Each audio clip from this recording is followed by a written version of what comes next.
సందర్భంలో వీళ్ళందరూ పెద్ద హీరోలు, వాళ్ళు నాకంటే పెద్ద హీరోలని వాళ్ళందరూ అల్లు అర్జున్ గారు, ఇప్పుడు నేను అల్లు అర్జున్ గారు అనాలి అనకపోయినా ఏమనుకోరు, అక్కడ ఎవరేమనుకోరు, అనడంలో ఎక్కడైనా ఆయన మీద ఉన్న ఒక కొంచెం ఎక్కడో అసంతృప్తి ఉన్నట్ట, లేకుంటే ఇప్పుడు మీరు నాకు ఫోన్ చేశారనుకోండి, నేను ప్రతిస్పందిస్తా.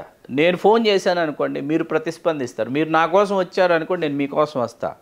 పదే పదే ఎప్పుడు నేనే మీకోసం వస్తున్నాను అనుకోండి, ఒక దశ తర్వాత నాకు విసుగు వస్తుంది అనమాట. ఎప్పుడు నేనే వస్తున్నాను, వీరి వైపు నుంచి నా వైపు నుంచి 10 స్టెప్స్ పడ్డాయి, మీ వైపు నుంచి కూడా 5 స్టెప్స్ 6 స్టెప్స్తో పడితే మన ఇద్దరి మధ్య ఒక కెమిస్ట్రీ వర్కౌట్ అవుతుంది, మనం ఒక జర్నీ స్టార్ట్ చేస్తామన్నమాట.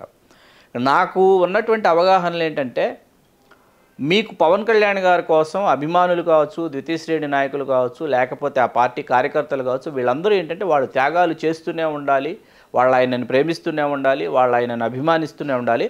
ఆయన ఏం చేసినా కూడా వీళ్ళెవరు ప్రశ్నించకూడదు. అదే ఆయన మనస్తత్వం. ఆయన ఏం చేసినా వీళ్ళు ప్రశ్నించకూడదు. ఆయన పదే పదే తెలియజేసేటటువంటి మాట ఏంటంటే, ఇప్పటికీ నాకు అర్థం కాదు, ఏం చేస్తానో, నేను ఏమి చేయబోతున్నానో ఆ వ్యూహం నా దగ్గర ఉంది, నాకు వదిలేయండి, నేను ఏం చేసినా మీరు నన్ను అనుసరించండి అంటాడు. అది ఎట్లా సాధ్యమవుతుందో నాకు అర్థం కాదు, ఏ విధంగా సాధ్యమో నాకు అర్థం కాదు. మీరు చర్చించాలి కదా, ఒక చర్చ. ఇప్పుడు కమ్యూనిస్ట్ పార్టీలు ఉన్నాయండి, సరే కమ్యూనిస్ట్ పార్టీలతో పాటు భారతీయ జనతా పార్టీ ఉంది, వీళ్ళకు ఒక విధి విధానాలు ఉన్నాయి. అట్లాగే ఒక సమస్యను పరిష్కరించుకోవటం కానీ, ఒక సమస్య వస్తే దానిని పరిష్కరించుకోవడానికి అవలంబించాల్సినటువంటి పద్ధతులు కానీ, వ్యూహాలు కానీ, ప్రతివ్యూహాలు కానీ రచించుకోవటం కానీ, మేధోమథనం చేయటం కానీ జరుగుతుందన్నమాట. మీకు పుచ్చలపల్లి సుందరయ్య గారు ఒక సమస్య తర్వాత ఒక సమస్యను పరిష్కరించడం, ప్రజా సమస్యలను ఒక సమస్య తర్వాత ఇంకొక సమస్యని ఎట్లా మనం ఎలుగెత్తి నినదించాలి, ఎట్లా ప్రజాగళాల్ని మనం శాసనసభలో ఎట్లా వినిపించాలి అనేటటువంటి ఒక స్ట్రక్చరల్ ఫార్మేట్ అన్నమాట. ఆ స్ట్రక్చరల్ ఫార్మేట్ మీకు కమ్యూనిస్టులకు ఉంది. ఈ కమ్యూనిస్టు భావజాలం, సోషలిస్టు భావజాలం ఏదైతే ఉందో, తొలినాళ్లలో ఈ సోషలిస్టు కమ్యూనిస్టు మేధావులు ఎవరైతే ఉన్నారో వాళ్ళు మీకు తెలుగుదేశం పార్టీ మేనిఫెస్టో రూపకల్పనలో కూర్చోవటం వల్ల మీకు తెలుగుదేశం పార్టీకి ఒక పునాది, ఒక భావజాలం, ఒక సిద్ధాంతం ఏర్పడటం వల్ల ఇవాళకి తెలుగుదేశం పార్టీ ప్రాణాలతో బ్రతికి బట్ట కట్టగలిగి ఉంది. ఆ తర్వాత దీన్ని చంద్రబాబు నాయుడు గారు ఏం చేశారంటే, చంద్రబాబు నాయుడు గారు పొత్తు పెట్టుకోకుండా ఎన్నికలకు ఎప్పుడైనా వెళ్ళారని నేను మిమ్మల్ని ప్రశ్నిస్తున్నా. ఏ ఎన్నికైనా ఆయన పొత్తు పెట్టుకోకుండా వెళ్ళారా? ఆ 5%, ఆ 1.5%, లేకపోతే ఆ 1% ఓట్స్, ఆ ఓట్ షేర్ ఏదైతే ఉందో అది యాడ్ అయితే దాంతో మనం బయటపడదామనేటటువంటి ఒక ధోరణి కనిపిస్తుంది తప్ప, ఈ రెండు పార్టీల గురించి ఎందుకు నేను చెప్పాల్సి వచ్చిందంటే, ఇట్లా మీకు ఒక తాత్విక పునాది ఉన్నటువంటి పార్టీలు, వాళ్ళకు ఉన్నటువంటి ఆ స్ట్రక్చరల్ ఫార్మేట్, ఇవి జనసేన అనే పార్టీకి ఉంటాయా? తెలుగుదేశానికి కూడా లేదు, తెలుగుదేశానికి కూడా దాదాపుగా లేదు. ఆ తర్వాత ఏమైందంటే పొత్తుల్లో భాగంగా ఆ తర్వాత ఏంటంటే 11th అవర్ క్యాండిడేట్స్, తటస్థులు, మర్యాదస్తులు, ఆఫీసర్లు, లేకపోతే కనీ విని ఎరుగని మనం ఎప్పుడు విననటువంటి కుబేర్ల పేర్లు మనకు ఆ జాబితాలో చోటు చేసుకుంటాయి. దానికి ఇవాళ నిలువెత్తు నిదర్శనం ఏంటంటే గుంటూరు లోక్సభ ఎన్నిక. హైయెస్ట్ ఎక్స్పెండిచర్ జరిగినటువంటి కాన్స్టిట్యున్సీ ఇవాళ లోక్సభ సెగ్మెంట్స్లో గుంటూరు ఇవాళ ఫస్ట్ ప్లేస్లో ఉంది. ఆయన ఎత్తుగడలు ఫలిస్తున్నాయి. అవి ఏంటంటే ఫలించడం కాసేపు పక్కన పెడదాం మల్లికార్జున గారు, ఆ సమయానికి ఆ ఎన్నిక ఫలించవచ్చు, కానీ ఆ తర్వాత అవి మరింత వికృతమైనటువంటి పెడధోరణులకు అవే దారితీస్తున్నాయి. అంటే ఎన్నికలంటే ఒక నియమావళిలో, లేకపోతే అభ్యర్థుల్ని మనం ఎన్నుకునేటటువంటి ప్రక్రియలో మనకు మంచి చెడు ఒక సమీకరణ, విలువలు అనేవి పూర్తిగా విలువల గురించి మనం మాట్లాడుకోకూడదు అసలు. ఎందుకంటే పక్క గ్రామానికి వచ్చి డబ్బులు పంచిపెట్టి ఈ గ్రామానికి కాసేపు ఆలస్యం అయితే డబ్బులు పెంచడానికి ఈ గ్రామస్తులు ఎదురు వెళ్ళిపోయి ఆ డబ్బుల సంచులతో వస్తున్నటువంటి వాళ్ళని చితకొట్టినటువంటి సంఘటనలు మనం 2024 ఎన్నికల్లోనే మనం చూసాం. గతంలో ఏ ఎన్నికల్లో మనం చూడాలి. ఫర్ యువర్ కైండ్ ఇన్ఫర్మేషన్, 1989 నుంచి ఇవాల్టి వరకు 89, 94, 99, 2004, 2009, 2014, 7 ఎన్నికల తర్వాత 8వ ఎన్నిక చంద్రబాబు నాయుడు గారు కుప్పంలో 2024లో తెలుగుదేశం పార్టీ వాళ్ళు ఓటర్లకి డబ్బులు పెంచిపెట్టినటువంటి సంఘటన మొట్టమొదటిసారి కుప్పం నియోజకవర్గంలో జరిగింది. ఏ ఎన్నికలో కుప్పంలో ఓటర్లకు డబ్బులు పంచిపెట్టినటువంటి దాఖలాలు కనిపించలా, మొట్టమొదటిసారి కనిపించింది, ఆ ప్రభావం కనిపించింది. ఇప్పుడు జనసేనలో కూడా మనం ఇప్పుడు మీరు చెప్పినట్లు పవన్ కళ్యాణ్ గారు వైఖరి ఇలా ఉంది అంటున్నారు. ఇలాగ నన్ను ఫాలో అవ్వండి, నేనేం చేసినా మీరు ఫాలో అవ్వండి, నన్ను ప్రశ్నించొద్దు, నేనేం చేసినా మీరు బ్లైండ్గా మీరు ఫాలో అవ్వడం తప్ప నన్ను ప్రశ్నించకూడదు అని ఇది నియంత్రిత ధోరణి. ఎన్టీ రామారావు గారు ఈ నియంత్రిత ధోరణి అది అక్కడికే వస్తున్నా. ఎన్టీ రామారావు గారు ముఖ్యమంత్రి అయిన తర్వాత ఆయన పార్టీ అధ్యక్షుడు మరియు ముఖ్యమంత్రి రెండు, ఆ పార్టీ అధ్యక్షుడు తనకిస్తారేమో నాదెండ్ల భాస్కరరావు గారు ఎదురు చూస్తున్నటువంటి ఒక సందర్భం. ఈ సందర్భంలో ఎన్టీ రామారావు గారు ధర్మ మహామాత్ర అని చెప్పేసి ఒక పేరిట కొంతమంది సభ్యులతో ఒక కమిటీని వేశారు. ఆ కమిటీ ఏంటంటే, ముఖ్యమంత్రినైన నన్ను కూడా నేను తప్పు చేస్తే ప్రశ్నించవచ్చు, మీరు నేను తప్పు చేస్తే నేను తప్పు చేశానని నాకు మీరు తెలియజేయచ్చు, మీరు వేలెత్తి చూపించవచ్చు అనేటటువంటి అధికారాలు వాళ్ళకి ఇచ్చారు. ఎందుకు ఈ సందర్భాన్ని ఆ సంఘటనను గుర్తు చేస్తున్నానంటే, రాజుకి తాను బలవంతుండని అట్లాగే I'm the face of the party అని ఉండటంలో తప్పులేదు. ఎందుకంటే ఎస్, జనసేన అంటే he's the face of the party, Pawan Kalyan is the face of the party, no doubt.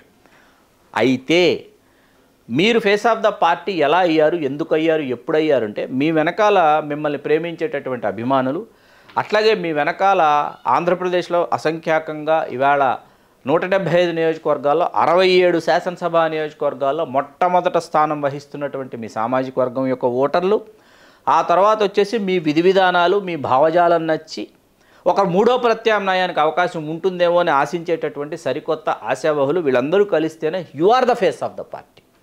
మీరేమనుకుంటున్నారంటే, నేను ఒక పవర్ స్టార్ని, ఆ పవర్ స్టార్ ఒక మెగాస్టార్ సోదరుడు, ఆ తర్వాత నాకు ఇంతమంది ఇన్ని లక్షల మంది అభిమానులు ఉన్నారు, వాళ్ళందరూ కూడా ఏ ఆర్గనైజ్డ్గా లేకపోయినా, అంటే ఎటువంటి ఆర్గనైజేషన్ లేకపోయినా, ఎటువంటి ఆర్గనైజేషన్ అనే మాట ఎందుకు వాడానంటే, పవన్ కళ్యాణ్ గారు ఎయిర్పోర్ట్కి వచ్చారు, పవన్ కళ్యాణ్ గారు గన్నవరం ఎయిర్పోర్ట్ నుంచి మంగళగిరి ఆఫీస్కి వెళ్తున్నారంటే అక్కడి నుంచి అక్కడి వరకు కూడా క్యాన్వాయిలు బారులు తీరి, జనాలు బారులు తీరి, వీళ్ళు ఈయన వెహికల్స్ వెంట వీళ్ళు పరుగులు తీస్తా, మోటార్ సైకిళ్ళ మీద వెళ్తా, ఇటువంటి వాళ్ళు ఎవరు ఆర్గనైజ్ చేసి వచ్చినటువంటి వాళ్ళు కాదు. ఆ వ్యవస్థ పవన్ కళ్యాణ్ గారికి ఉంది. He's the crowd puller. దీన్ని ఎవరూ కాదనలేనటువంటి వాస్తవం. చిరంజీవి గారి తర్వాత పవన్ కళ్యాణ్ గారు క్రౌడ్ పుల్లర్, ఎవ్వరూ కాదనలేము. ఓకే, వీళ్ళని మీరు స్ట్రీమ్లైన్ చేసి మీరు ఓటర్లుగా మీరు రూపాంతరం వీళ్ళని చెయ్యాలంటే మీకు ఒక వ్యవస్థ కావాలి. ఆ వ్యవస్థలో మేధావులు ఉండాలి. ఆ వ్యవస్థలో ఆయా ప్రాంతాల, ఆయా సామాజిక వర్గాల యొక్క రకరకాల భావజాలాలని సమాహారంలాగా కూర్చున్నటువంటి ఒక వ్యవస్థ పనిచేయాలి మీకోసం. ఈ వ్యవస్థ లేకుండా, అన్నిటికంటే ముఖ్యంగా మీకు మొన్న 24 నుంచి 21 ఈ 21 శాసనసభ నియోజకవర్గాలలో ఖచ్చితంగా ఇతర రాజకీయ పార్టీల నుంచి మీరు తీసుకుని వచ్చి, లేకపోతే వాళ్ళే వచ్చి వాళ్ళకు మీరు మీ పార్టీ కండువా కప్పి మీరు వాళ్ళని అభ్యర్థులుగా ప్రకటించారే తప్ప, మీతో పాటు 2014 నుంచి ప్రయాణం చేసినటువంటి వాళ్ళు ఎవరికి కూడా మీరు రెడ్ కార్పెట్ ఎంతమందికి వేశారన్నది ఒక $1 మిలియన్ క్వశ్చన్. అంటే పార్టీ నిర్మాణం జరగల. రేపు పవన్ కళ్యాణ్ గారు హౌస్లోకి వచ్చారు, రేపు పార్టీకి సంబంధించినటువంటి వారు పంచకల్ రమేష్ బాబు గారు కావచ్చు, ఆర్ఎన్ శ్రీనివాసులు గారు కావచ్చు, కొణతాల రామకృష్ణ గారు కావచ్చు, నిమ్మక జయకృష్ణ గారు కావచ్చు, వీళ్ళందరూ కూడా ఏంటంటే, రేపు వీళ్ళందరూ గెలిచారు, అధికారంలోకి వైకాపా వచ్చింది, వీళ్ళు వైకాపాలోకి వెళ్ళిపోరని గ్యారంటీ ఏమి లేదండి. వీళ్ళు లేదా తెలుగుదేశం అధికారంలోకి వచ్చింది అనుకుందాం కాసేపు, వీళ్ళు జనసేన అభ్యర్థులుగా వీళ్ళు గెలిచారు అనుకుందాం కాసేపు, జనసేనకి తెలుగుదేశానికి తెగతెంపులు అయ్యాయి అనుకుందాం కాసేపు, వీళ్ళు జనసేనతో కలిసి వీళ్ళు ఎవరు ప్రయాణం చేయరు, వీళ్ళు తెలుగుదేశంతో ప్రయాణం చేస్తామని చెప్తారు. ఎవరు అధికారంలో ఉంటే వాళ్ళతో ప్రయాణం చేస్తామని చెప్తారు. మీ పార్టీని మీరు ఎక్కడ నిర్మించారు? మీతో పాటు ప్రయాణం చేసేటటువంటి, మీతో పాటు ఇప్పుడు కేసీఆర్ గారు మీకు గుర్తుందా, 2004లో పొత్తు పెట్టుకొని కాంగ్రెస్ పార్టీతో పాటు అధికారంలోకి ఇక్కడికి వచ్చిన తర్వాత 6 మంత్రులు మీకు తెరాస వాళ్ళు ఉండేవాళ్ళు మీకు. ఆపరేషన్ ఆకర్ష్.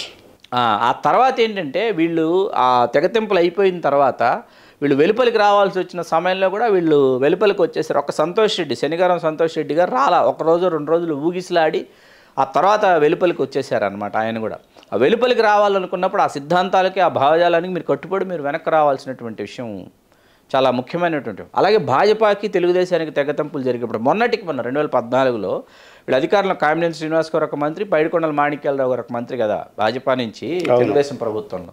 వాళ్ళు వెలుపలికి రావాల్సి వచ్చినప్పుడు వెంటనే రాజీనామా చేసి వెలుపలికి రావాల్సి వచ్చింది. అట్లా ఎంతమంది వస్తారు ఇక్కడ? అంటే పార్టీని మీరు స్ట్రక్చరల్గా మీరు డెవలప్ చేయాలి. మూడో ప్రత్యామ్నాయానికి అవకాశం ఉంది. ఖచ్చితంగా ఆంధ్రప్రదేశ్లో మూడో పార్టీ కోసం ఎదురు చూస్తున్నారు. ఎన్నో సామాజిక వర్గాలకి రాజకీయపరమైనటువంటి అవకాశాలు దక్కడం లేదు. ఆశావాహులు వస్తున్నారు. వాళ్ళు అన్ని విధాలా సమర్థులైనటువంటి వాళ్ళు, ఉన్నత విద్యావంతులు, క్రియాశీలక రాజకీయ ఇలాంటి అడుగు పెట్టాలనుకుంటున్నారు. ఇలాంటి అసంతృప్తి అల్లు అర్జున్కి ఉందనుకోవాలా మనం? ఇప్పుడు మళ్ళీ అల్లు అర్జున్ గారి దగ్గరికి ఎందుకు వచ్చారు? ఎందుకు వచ్చారంటే, ఇప్పుడు ఆయన ఖచ్చితంగా దీంట్లో వ్యూహం ఉందని అనిపిస్తుంది. ఎందుకంటే మీరు ఈ జనసేన పవన్ కళ్యాణ్ జగన్ అంటే విరుసుకుపడే పవన్ కళ్యాణ్, అంటే జగన్ని బద్ధ శత్రువుగా చూసే పవన్ కళ్యాణ్, అంటే పార్టీ కంటే కూడా జగన్ పేరు ఎత్తేనే ఎగిరిపడే పవన్ కళ్యాణ్, ఇలాంటి సందర్భం ఉన్నప్పుడు ఈయన లాస్ట్ మూమెంట్లో వెళ్ళి వైసీపీ క్యాండిడేట్కి ప్రచారం చేయలేదు. మీరు అన్నట్లు మీరు స్నేహధర్మంతో వైసీపీ మొత్తానికి ప్రచారం చేయడం వేరు, స్నేహితుడు ప్రచారానికి వెళ్ళటం వేరు, రెండు ఒకటి కాదు. ఇప్పుడు వైసీపీ తరఫున కొంతమంది, ఇప్పుడు చాలామంది స్టార్ క్యాంపెయినర్స్ ఉన్నారండి. ఇటు కూటమికి స్టార్ క్యాంపెయినర్స్ ఉన్నారు, అటు వైకాపాకి స్టార్ క్యాంపెయినర్స్ ఉన్నారు. మన రెండు పార్టీలకి స్టార్ క్యాంపెయినర్స్గా వెళ్ళి పనిచేసినటువంటి వాళ్ళు ఉన్నారు. ఇప్పుడు మన వంగవీటి రాధాకృష్ణ గారు ఉన్నారనుకోండి, వంగవీటి రాధాకృష్ణ గారు తెలుగుదేశం పార్టీకి స్టార్ క్యాంపెయినర్గా పనిచేశారు. వంగవీటి నరేంద్ర గారు ఉన్నారనుకోండి, వారు వైకాపాకి స్టార్ క్యాంపెయినర్గా పనిచేశారు.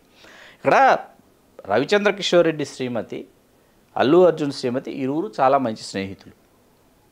ఇందులో భాగంగానే రవిచంద్ర కిషోర్ రెడ్డికి మద్దతు పలకడానికి, అక్కడికి ఒక స్నేహితుడికి మద్దతు పలకడానికి వెళ్ళారు వాళ్ళ ఇంటికి.